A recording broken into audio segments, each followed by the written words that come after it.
Okay, good morning, everyone. Sorry about the delays. Seem to have finally sorted this out. So I was asked by someone to speak about the topic of Ben Yisrael Amim, this relationship in philosophy, in Halacha, in mindset towards the non-Jewish world. And the truth is, this is a vast subject. As I kept preparing it, I was realizing, thinking it through, realized there's a massive number of issues we could look at. In particular, there's a distinction between looking at individuals and looking at views and faiths.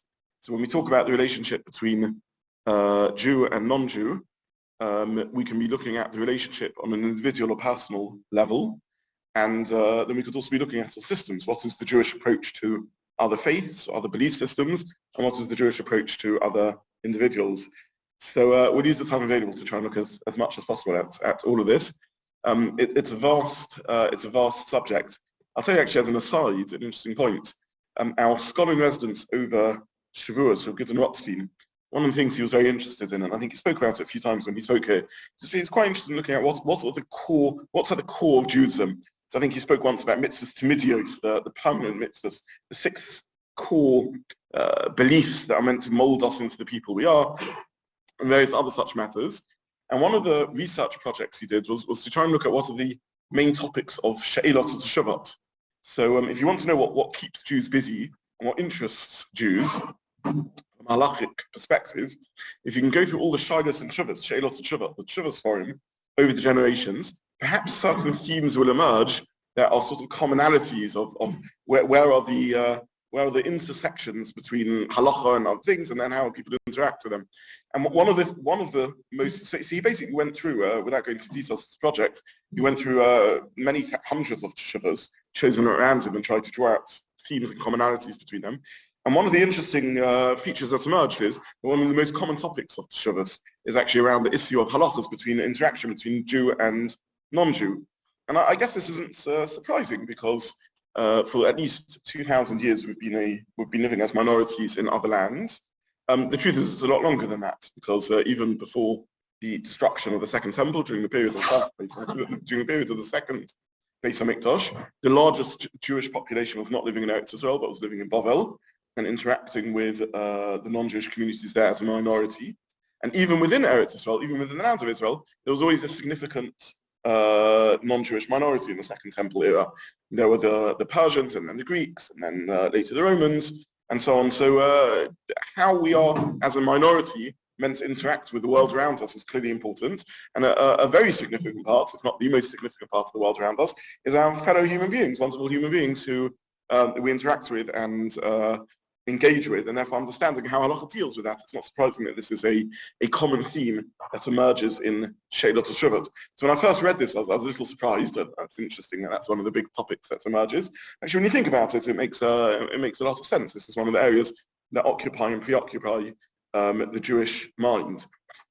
So it interests us on a number of levels. It interests us on a faith level. What do we make of the other faiths around us? How do we view them? And we see sincerely held beliefs by vast swathes of the world's population. What's meant to be our perspective towards them, how we meant to relate to them. And then there's practical questions. What are the halachic obligations on non-Jews? What are our halachic obligations towards them? So these are all important questions. And the truth is, to this day, they hit the headlines every so often. So, I don't know, the chief rabbi attending a Jubilee celebration in the cathedral, or in Westminster Abbey, or in a royal wedding, and every so often there's a sort of little discussion in the Jewish world about the boundaries that are appropriate in these areas and so on. So this remains a live and important topic. So in order to address this, I thought maybe we'll go back just to the beginning, and before we say anything else, just try and sort of contextualize how we got here. I mean, why is it that we live in a world in which some people are Jewish and some people aren't Jewish, and how we meant to understand that? And more fundamentally than that, when did Judaism start? What do we mean by the term Jewish? Now, this again is clearly a very fraught issue. Are we a religion? an ethnicity, a culture, a nation, a faith. These are all important questions. Questions that, again, in some respects, divide the Jewish world to this day. Different streams within Judaism perhaps give different answers to this question. Within Eretz Israel, within Israel, this is a hot topic. Who is a Jew?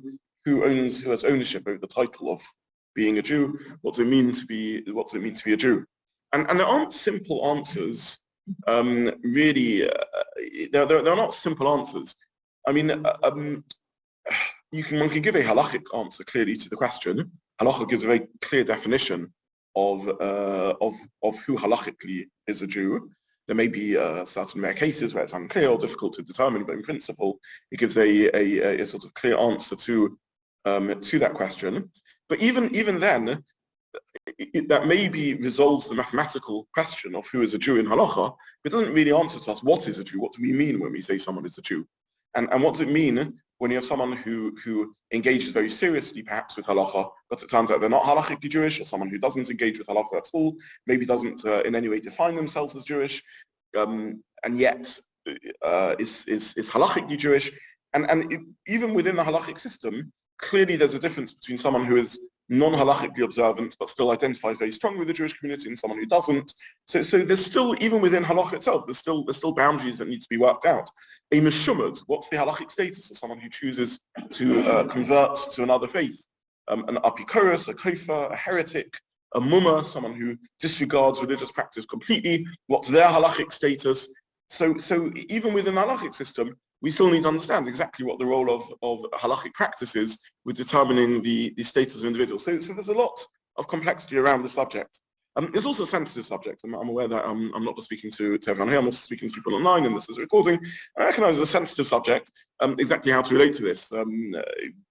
Other aspects of segula that borders on racism.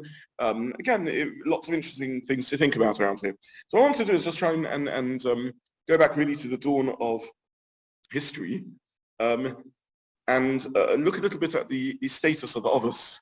I think I have a shir online that deals with this at length. One of my Pasha shirim, I think, on Pashas Chai Sarah, somewhere in Sefer Bereshis, I once spoke about this. Who is a Jew and what defines a Jew? The topic I dealt with there was what sounds like a niche topic, but it's really an interesting one. Were the others Jewish? Well, that was what I labelled it at the time, I think I called it, were the others Jewish? And the answer I gave, or an answer I gave to the question, is that we need to define what we mean by Jewish, what exactly these terminology means. I mean, the Mishnah in Kedushin tells us that the others kept the mitzvahs before they were given. This is a Mishnah in Kedushin. Whether the Mishnah means that literally or not is a broader discussion around the whole subject of Medrash and Haggadah, how one understands it. This already hits one as one earns Rashi al Torah. So, for example, Ugos Matzah, when Avram served his guests, or Lot served the guests matzahs, were they doing this because it was Pesach at the time in Yetzias Mitzrayim? What does it mean to eat matzah on Pesach when you're centuries before the time of the giving of the Torah? Is there somehow some sort of intrinsic or existential quality around matzah that means that it makes sense to celebrate freedom through matzah even before the historical events have taken place? So exactly how we understand that they kept the mitzvahs, the Torah, before they were given is a difficult question. There are Midrashim that say they even kept Rabbanons, they even kept the details of the mitzvahs. But this isn't really our point. Our discussion isn't keeping mitzvahs. The question is the raw status of the others. And the way I addressed this was by looking at the concept of bris, of covenant. Now, covenant means a relationship with Hashem. A covenant doesn't just mean a contractual relationship. In other words, I'll do this and you do that, but it's a togetherness. It's a binding and a merging. The etymology of the word covenant is the Ibn Ezra says the etymology of the word covenant, bris. Covenant, he says, comes from the word baru, to choose. And like breira on Shabbos, borek, to sort things out, or breira, to choose. He says a covenant has to be something that's entered into on a voluntary basis, which is interesting given that none of us seem to have entered into the Jewish covenant voluntarily. We were born into it, exactly what that means. The Ramban, Nachmanides, links it to the word bria, creation. And he says a bris is a creation of, briat. A brit means a covenant. Briat means the creation of. The creation of what? Of a sort of new corporate entity, In other words, there's no longer me as an individual and you as an individual. If we enter into a covenant, if we create a covenantal partnership between ourselves, then there's the creation of a new corporate entity. There's a new unit that's formed that now operates in its own way. I mean, the Novi calls marriage a bris nisuin, the covenant marriage. So there's a sort of unit that's been created between husband and wife, which behaves in its own way. And the Ramban explains, by the way, he says this is why the rupture of a bris is a painful business. When you learn the Terichacha, the terrible sections of rebuke in Sefer Vayikra and Sefer Devarim, the pasuk says Eila Divrei HaBris. These are the words of covenants that were created.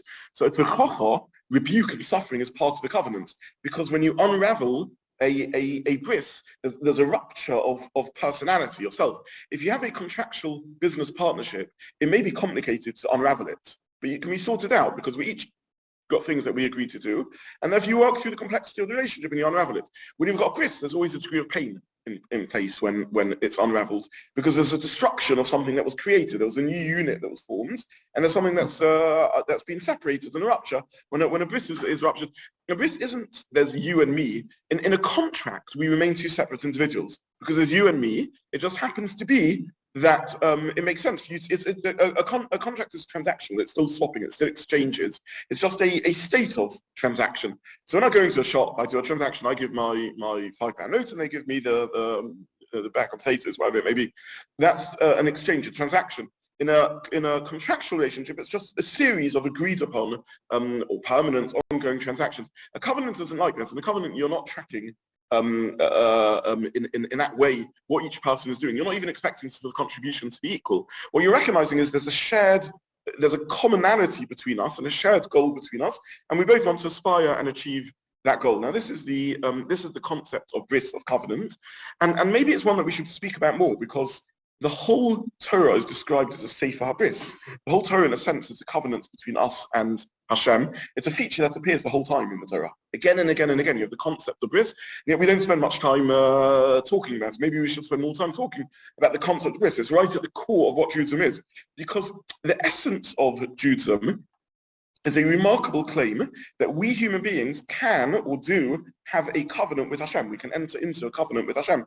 We can become covenantal partners. That's one of the main messages of Judaism. Now, this is not at all an obvious idea. I mean, HaKadosh Baruch Hu is, there are two other models, at least floating around, in which humans can't enter into covenants with God or the gods. In the world of Avodah Zarah, in the world of paganism, the relationship between humans and pagan gods is transactional. It's all the gods, the multiple gods are competing for influence and power, and they want worshippers in order to up their fan base. That's the model of the relationship. So you can have a contractual relationship, you won't have a genuine covenantal partnership. We're competitors, we're rivals. We spoke about this when we spoke about some of the early texts. I think we spoke about comparative literature between the texts in the ancient Near East and the Torah, and we looked at the difference between the Mabul story in some of the ancient sources, the Mabul story in Torah. So in the Mabul story in the pagan sources, you have the gods wanting to repress the human beings and keep them down because they're too noisy, they're disturbing them, they're competing for resources. There's a competitiveness between humans and the gods because they're all finite beings. An infinite God, there's no competitiveness, he's got everything. But you could imagine an infinite God for whom it's not possible to form a covenantal relationship because he's up there, we're down here. What does an infinite God need from us little finite human beings? The chiddush, the innovation of Torah, or our model of life, is that God has an interest in what's going on down here, and that he has, voluntarily it's true, but he's chosen to give us a space over which we are in control. How much are we in control? Maybe not a massive amount, but something. We're at least in control of our sense of self, of our what we make of ourselves. There's at least one small part of the creation that we have responsibility for, the responsibility of ourselves, what sort of individuals we become.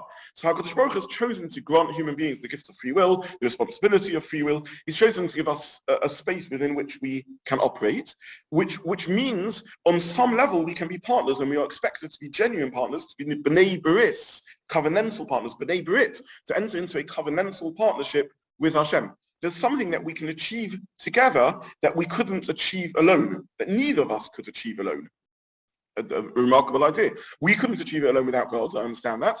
And God, having chosen to give us this space, says to us, I'm now relying on you human beings to make choices and to fix the world and to fix yourselves and make it into a better place. So we become covenantal partners with Hashem. It's an enormous chiddush. It's not an obvious idea at all. But the whole Torah is full of this. Again and again, the Torah tells us there's a bris, a covenant between human beings and Hashem, and we become covenantal partners. In a sense, there's a new unit formed, him and us. There's him and me there, right? We're one unit together.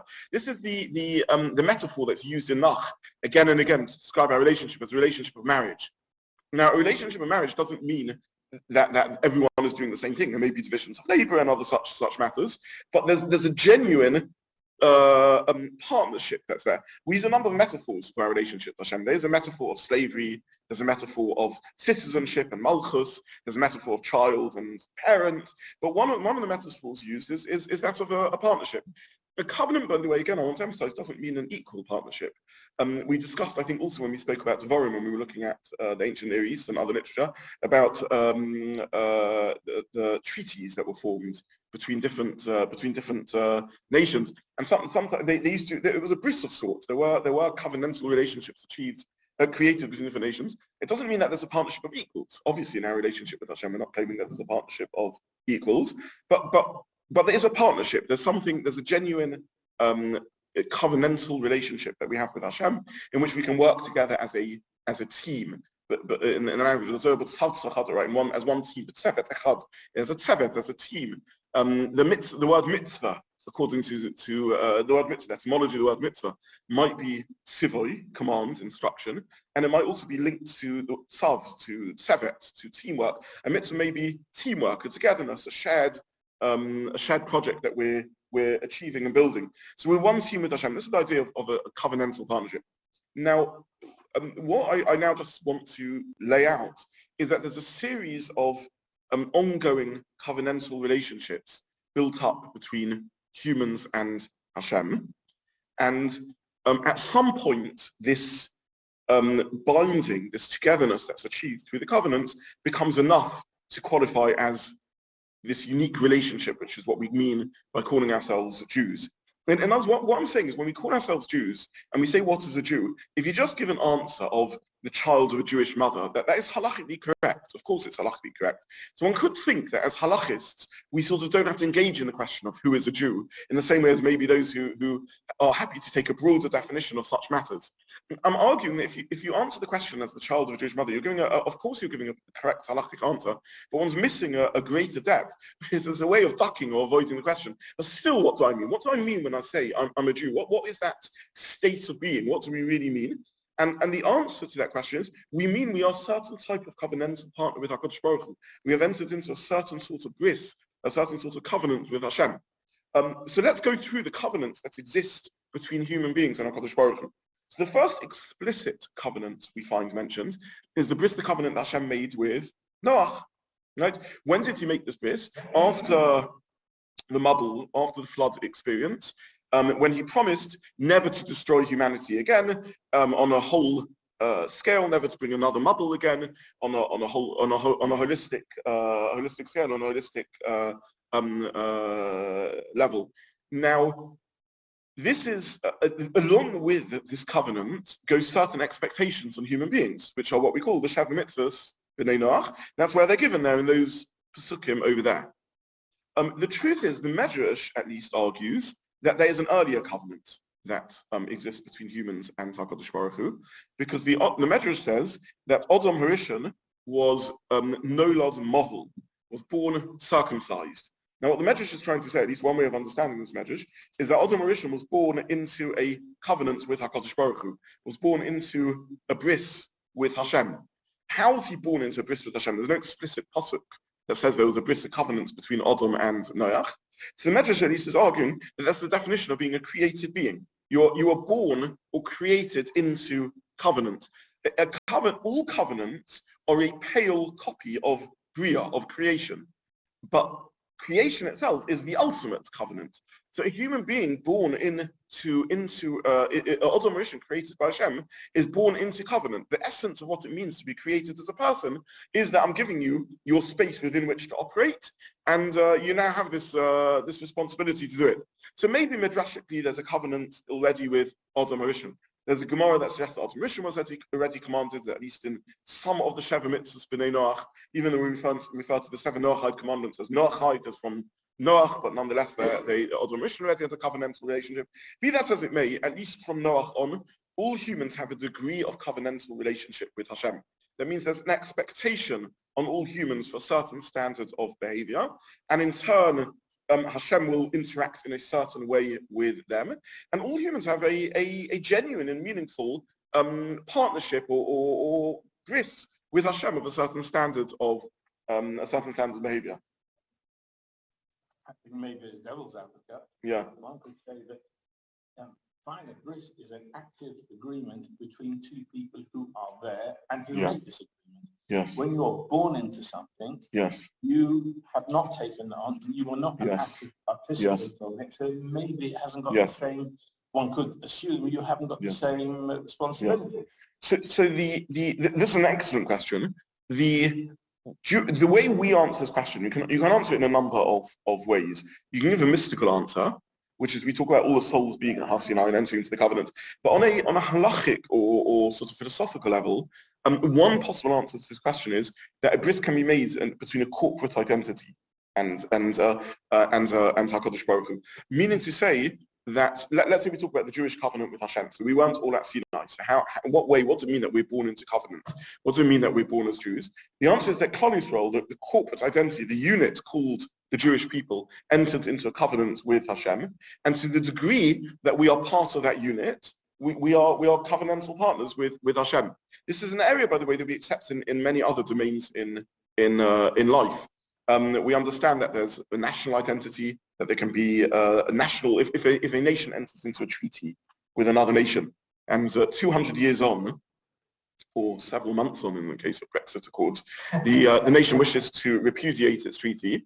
We understand that, and this is not a political point, by the way, I'm not getting into the politics of this, but we understand that a nation can't just, there's a national commitment to this.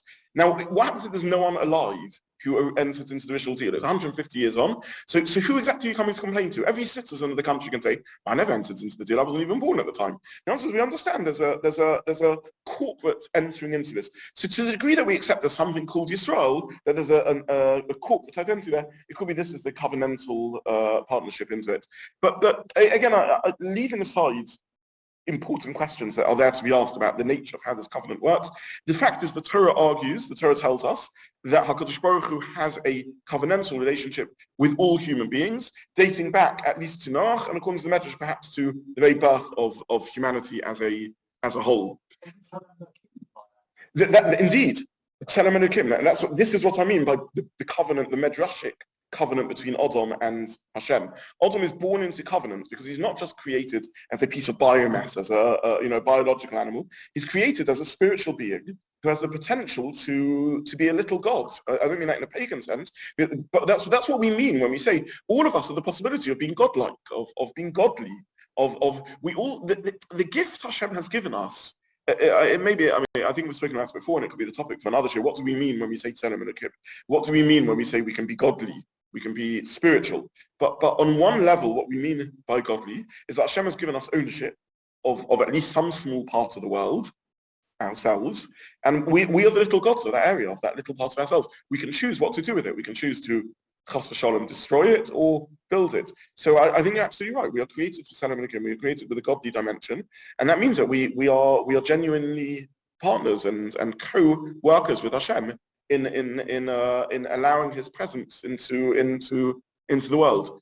So the Medrash there is arguing that Adam is noilad mohel, born circumcised, means to say that he's born into a bris, he's born into a covenantal relationship with Hashem, at least on a very basic level. The essence of being human is that, but at least as far as the explicit psukim are concerned, a mafurish, an explicit covenant, is made with Noach when he post Mabul. But then the covenants get deeper. There are two covenants made with Avram in his life. The first covenant made with Avram in his life is the bris Bein Abasorim, the covenant made when Avram has a mystical experience. He enters into a tardema, into a deep sleep, and walks between the parts, and Hashem says the famous prophecy of Gei Ezaracha Ba'eretz Lo Lohem, your children will be strangers in land that isn't theirs, and after 400 years, the whole covenant of that. That's the first covenant that Avram enters into, and the second covenant Avram enters into is of course the Bris Milah, the covenant of circumcision. Okay, but then the covenantal relationship deepens yet further. We then all collectively enter into a covenant with Hashem at Har Sinai. The giving of the Torah is a covenantal experience. And then there's a sequence of covenants which follow that throughout the rest of the sojourn in the Midbar, culminating in the covenant of Arvus Moav, the covenant of the plains of Moab. Sorry, Andrew. There's a passage that says, I think in Tosafar, I remember my covenant with Abraham, Yitzhak, and Yaakov. Yes, yes. And are there certain covenants with Yitzhak and Yaakov? That pasuk indicates yes, though they're not explicitly labeled as covenants. So, for example, when Yaakov talks to Hashem after the experience of the dream, and responds by making various commitments, and if this and this happens, then you will be to me as a God, and so on. It seems that there's a covenant being formed there, and he understood the dream to be an indication of relationship, though it's not labeled explicitly as a covenant. Yeah. And then, as I said, the covenants deepen. So you have Har Sinai, you have the covenant of Sinai, you have various other covenants made through the sojourn in the desert. For example, the covenants of the Techocha, the covenants of the rebuke, culminating in the covenants of Arvos Moav. And again, these are explicit pasukim. Atem nitzavim hayom kulchem. You are all standing here today. Vasheichem shiftechem, and so on and so forth. I'm entering into a covenant with all of you. Interesting, there it says, those who are here today and those who aren't here. And as the covenant is explicitly being made between those who are present and those who aren't present. This is the idea of where we find actually the first time the proper corporate identity. In fact, this same covenant is the covenant of arvus, of mutual responsibility that we have. So this is probably the case where the Jewish people are formed into a corporate identity, and therefore you have a covenant that's in that sense eternal. Hanistros Hashem Lekenu, Vaniglos Lonu Vanenu Adolom. That's the pasuk. Hanistros, that which is hidden is for God. I can't be aware of what other people are doing in the privacy of their lives. But for Hanigla, so that which is Nigla, that which is revealed, Lonu Vanenu Adolom, is for us and for our children forever. In other words, now this covenant has become Lonu or Vonenu, for us and for our children. It's Yeshnupo and Einanupo, those who are here and those who aren't here. And it's a covenant, therefore, between the corporate identity of the Jewish people. And this covenant, therefore, also creates mutual responsibility. This is the source of a halachic idea that I can fulfill a mitzvah for you, even though I've already done the mitzvah myself. So I've already made Kiddush, but you haven't heard Kiddush. I've already blown shofar, but you haven't heard shofar. I've already read Megillah, but you haven't heard Megillah. I can perform the mitzvah for you. How can I perform the mitzvah for you? Surely I've already done the mitzvah. The answer is, until every single Jew has done the mitzvah, there remains some level of chiyuv on me because of the concept of arvut, of mutual responsibility. So this is the final bris, the final covenant that the Jewish people enter in Torah Shulchan. Now, somewhere along that way, there's a process of moving from the general covenantal relationship between all humans to a unique and particular and special covenantal relationship, which is what we call to be Jewish. So by the end of the 40 years in the Midbar, we have the full covenantal relationship that we have with Hashem. And at that point, certainly, what we mean by being a member of the Jewish people exists. Possibly, already that status is achieved at Har Sinai, possibly not entirely. At least post the giving of the Torah, it could be that you only have the status of Jew by being within the full covenantal partnership. But somewhere along that process, there's the ever deepening relationship with Hashem, and the threshold is crossed. And we now view we label this particular unique covenantal relationship as Yisrael, as being a member of Klal Yisrael, as being a member of the Jewish people. By the way, the halachas of Geirus, which is, to put it now in our terminology, entering into the Jewish covenant, we learn from the events of Har Sinai. So we mimic the events of Har Sinai in the process of Geirus. So there's Kabbalas HaMitzvahs, but there's also dipping the mikveh. In the times of the Beis Mikdash, there's also bringing a carbon. There's Bris Milah. So we follow the nature, the route through which the Jews entered into the covenant of Sinai for every ger to enter into the covenant of Matan Torah, of Gerus, being part of the covenantal relationship. It's possible that the Shem Yisrael, the status of Yisrael, was achieved even earlier. There are Chazals, for example, that label Esav as Yisrael Muma, as renegade. Thank you. That's what I was looking for. A renegade Jew. Yisrael Muma. That's the correct word. Yeah. A renegade Jew. Thank you. In other words, there is a halacha, more or less, that Yisrael afal pi shechata Yisrael hu. Someone who has the label of Yisrael has that name, that status of Yisrael, even if they sin. In other words, once we've got that label, we can't opt out. In a sense, that's what the Techacha, the rebuke, is telling us. It's telling us you're stuck now in this place. Now that you've entered the covenant, you're stuck in it. You like it, you don't like it. This covenant exists.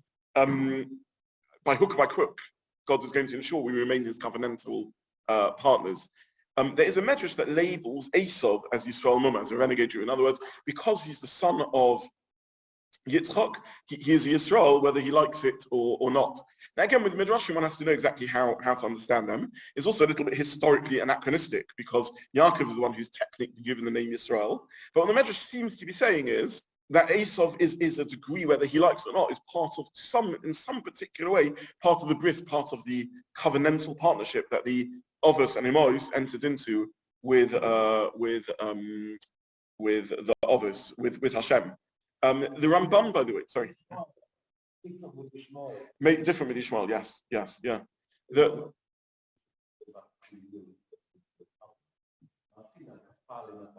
Yes.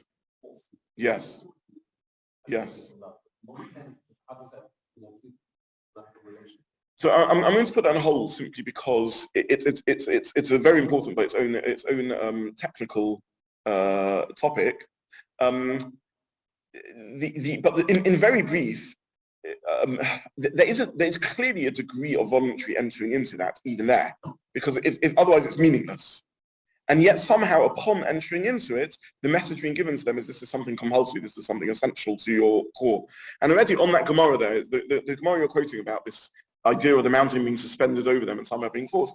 Tosfos there already in the Gemara says maybe some aspects of the covenant they entered into on a voluntary basis, other aspects on a compulsory basis, a difference between the written Torah and the old Torah. So it's its own topic, which I'm going to push on the side, but it deserves really a share in its own right. So maybe we'll speak about it Purim time, which is then this topic is traditionally discussed.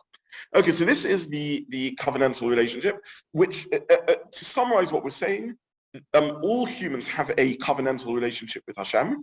The covenantal relationship deepens through the history of the relationship between the Avos, the Jewish people, the giving of the Torah, and the conclusion of the Torah era, if you like, to enter the 40 years, until there's a range of covenants, and at some point it crosses the critical mass, and we mean by that the title of Israel.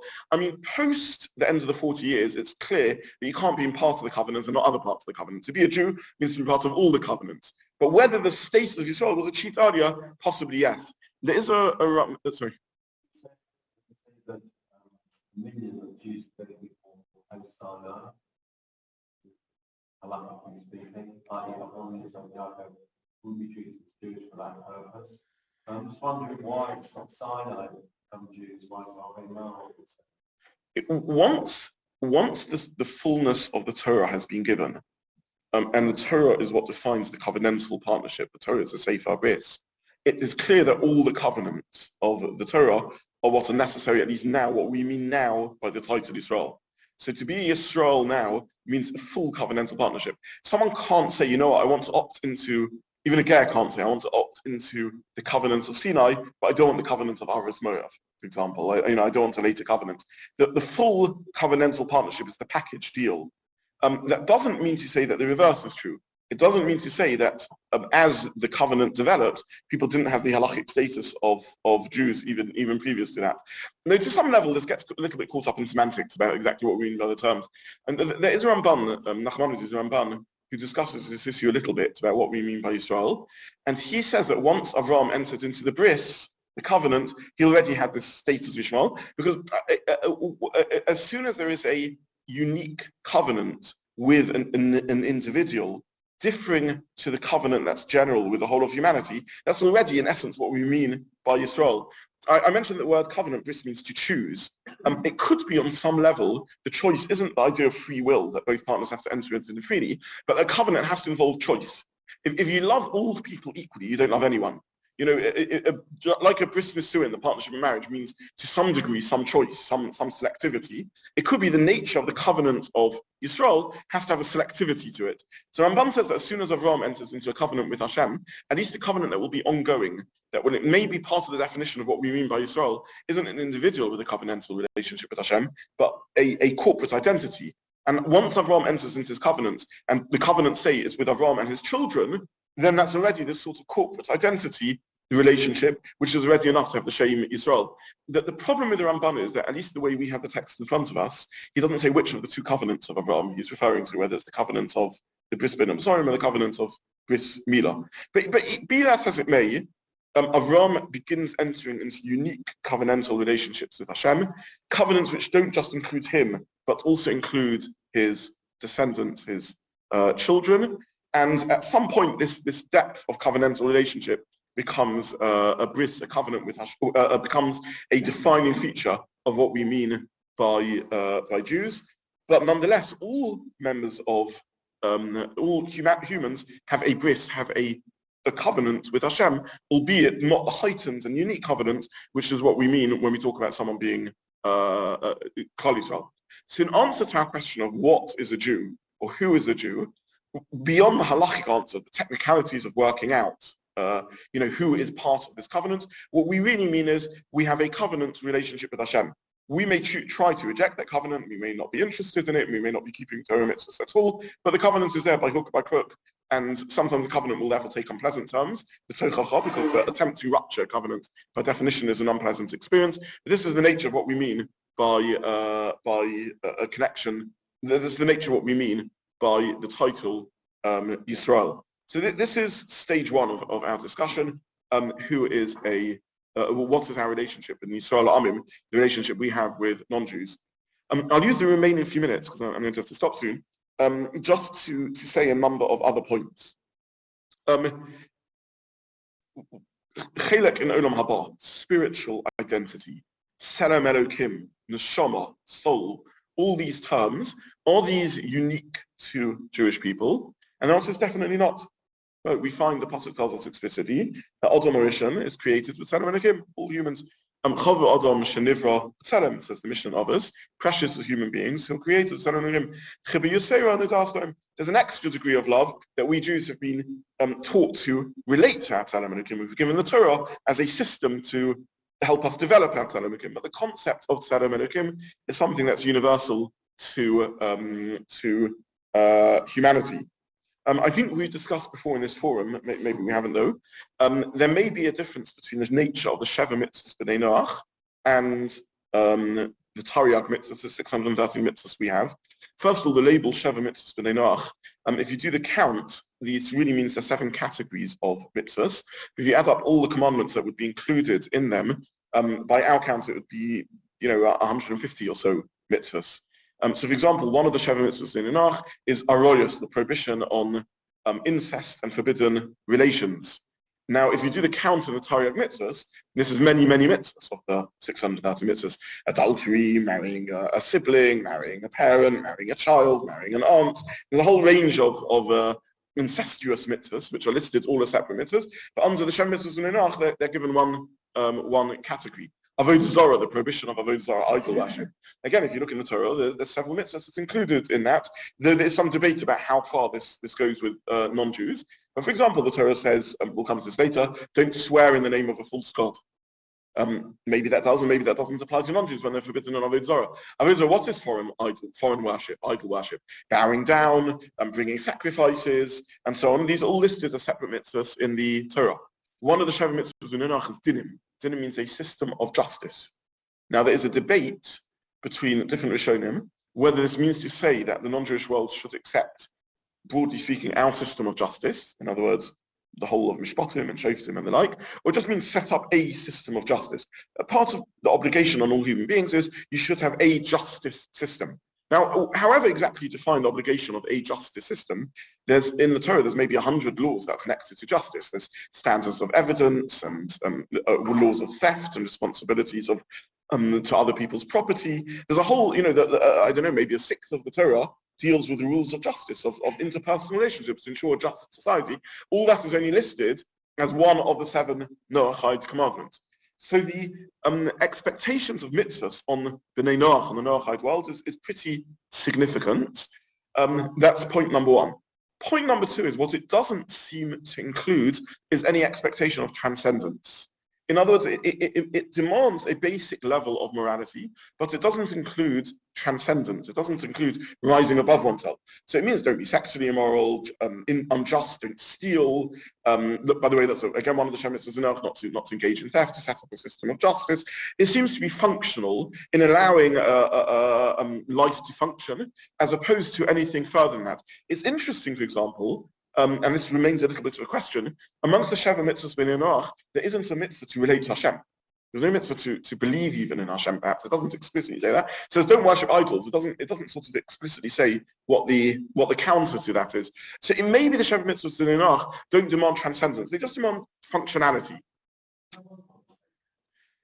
There is a Rambam, and the Rambam discusses the idea that non-Jews have a chelek in Olam Haba, which again is not the innovation of the Rambam. It's really a Mishnah. The Mishnah in the chelek, in the final or penultimate chapter of Sanhedrin, the famous Mishnah of Kol Yisrael Yesh Lahem Chelek Olam Haba. All Yisrael have a portion in the world to come. So again, it's a topic for another share. What that means that Kol Yisrael Yesh Lahem Chelek Olam Haba. All of Yisrael have a chelek in Olam Haba, particularly because the Mishnah then goes on to list those who don't have a chelek in Olam Haba, and lists particularly famous criminal individuals, some of the really rotten kings of Israel that corroded and corrupted the Jewish nation, and so on and so forth. But the Mishnah says, and it's on this Mishnah that the Rambam talks about the principles of faith and various other things. Now, amongst the individuals listed as Ein Lahim Chelek L'Olam Haba, those who do not have a portion in the world to come, is Bilam. A couple of weeks' time now, we're not that far off Parshas Balak. Bilam's clearly a horrible and corroded and rotten character, no controversy in that statement. And the Mishnah says he doesn't have a chelek in Olam Haba. Now this is interesting because Bilam is a non-Jew. In other words, clearly the Mishnah is telling us, not only as the Mishnah goes on to say that non-Jews can also have a portion in the world to come, but the Mishnah is also telling us that you need to be outstandingly wicked not to have a portion in the world to come. So Bilam doesn't have a portion, but it would seem that others that live on a level of decency and so on have a spiritual potential, at least a spiritual content in life. And Bilam also says that Tiferes Yisrael in his commentary on the Mishnah. It's interesting that someone wasn't one of the. Yes, yeah, it's interesting what the Mishnah chooses to list. Spiritual damage may have been worse than. Physical damage. We could, yes, yeah, because Bilam, of course, corrupts and corrodes the. But we could have thought of listing many other individuals who would have thought been. Amalek might be a good candidate for this. Haman might be a good candidate. Paro, I mean, we could extend the list infinitely. That perek in Sanhedrin really deserves its own limit. I mean, it needs its own learning. It's a complicated matter.